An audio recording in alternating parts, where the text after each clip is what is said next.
We must believe that the majority of those names of those authors behind me, if not all of them, are going to Jannah. We must believe that. You know, the services that they've given towards Deen, you know, the voluminous books that they've written, explanation they've given, which is helping me and helping you and helping other people understand the Deen better, understanding the verses of the Quran better, understanding the statements of the Prophet al-Islam better. Why then? We can then, once we understand things better, gives us the conviction to act on that understanding. Without understanding, we're sort of not sure, I don't really get it.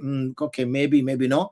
But once we get it, then there's conviction behind doing it. Okay, now I get it. I'm ready to do this. I'm ready to understand this. So therefore, if the ulama path is one direction and we disagree with the ulama, okay, we disagree with them, we think we know better, we don't want to know, and we adopt a path other than the ulama, then think about it. If the ulama are going to take a path towards Jannah, and we have adopted another path, then how can our path also lead to Jannah? It's illogical. Right? It's illogical. If, for example, a group of people are going in one direction, right? So they're going north. We both want to go to London, right? We both want to go to London, and one group is heading north and the other group is heading south. Now, both groups are not going to end up in London. The group heading south is going to end up in London. The group heading north is going to probably end up in opposite to London. They're going to end up in Glasgow or Edinburgh or Falkirk or whatever. They're not going to end up in London. So the same point that's being made here is, if you differ with a group of people who are heading in a direction and you are contrary to them and you act contrary to them and you start heading in another direction, then your end destinations cannot be the same. Your end destinations must be completely opposite, which is why Allah says, وَسَاءَتْ مَصِيرًا.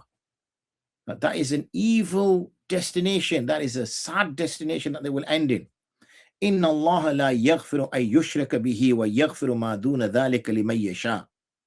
And Allah Jalla Jalaluhu has mentioned this several times. He said, indeed, Allah does not forgive anybody who ascribes partners with him. However, he's more than happy to forgive anything which is less than that, لِمَن يَشَاءُ, to whoever he wills.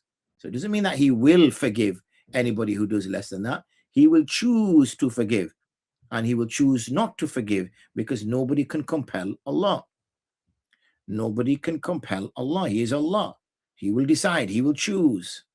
But when it comes to shirk, when it comes to ascribing partners with him, then he has made that statement already in the Quran, where he says that Allah will not forgive that person who ascribes partners with him. And we've already mentioned this several times, but I'll just quickly recap.